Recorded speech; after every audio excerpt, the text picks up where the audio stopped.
Hi dear friends, this is Ify at the Baking History Kitchen where we need to know. Today we're making pita bread, starting with yeast, feeding them some sugar, adding water, and soon we will be mixing all that so the yeast cells would get a chance to meet all the sugar molecules, do their thing for 5 to 10 minutes, and then we add in the real big star of today, flour.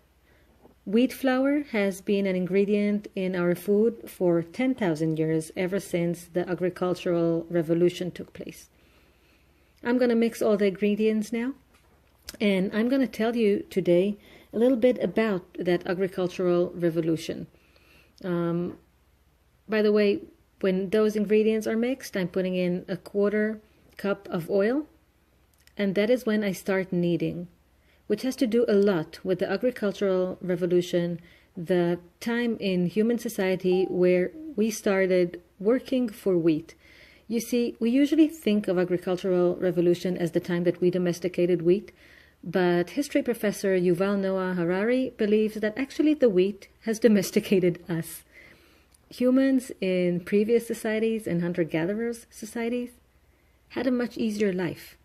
They worked less to obtain their food. The tasks they needed to perform in order to get their food were more interesting, and their bodies were perfectly fitted for those tasks. Okay, we're going to take a 30-minute break, but I'm going to keep talking. Don't worry, it's not going to be 30 minutes. When we domesticated the wheat, we started sitting in one village. Sometimes there was more violence because we needed to fight for that village.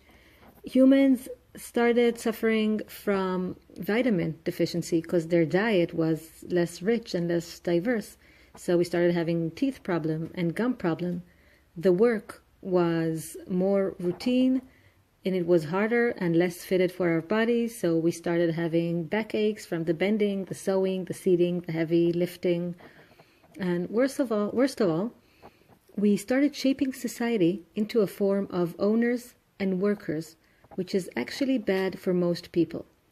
While I'm talking about that, look how we are dividing the dough into 8 equal pieces, and we're starting to form little balls from each piece. Okay, so back to 10,000 years ago, you know who did great from this whole revolution? Wheat did. Over a few thousand years, wheat has spread and risen from one plant among lots of others, one measly, not very strong plant, into a plant that dominates vast areas over the globe, and a plant who has been introduced to continents that it did not see before. Actually, today in the United States, you could be driving for hours, seeing no other plant except wheat. Okay, so we're taking those balls of dough, I'm going back to the pita bread, and we're flattening them to make them even as possible. If I press my finger into that dough now and make a dent in it, the pita won't get pockety.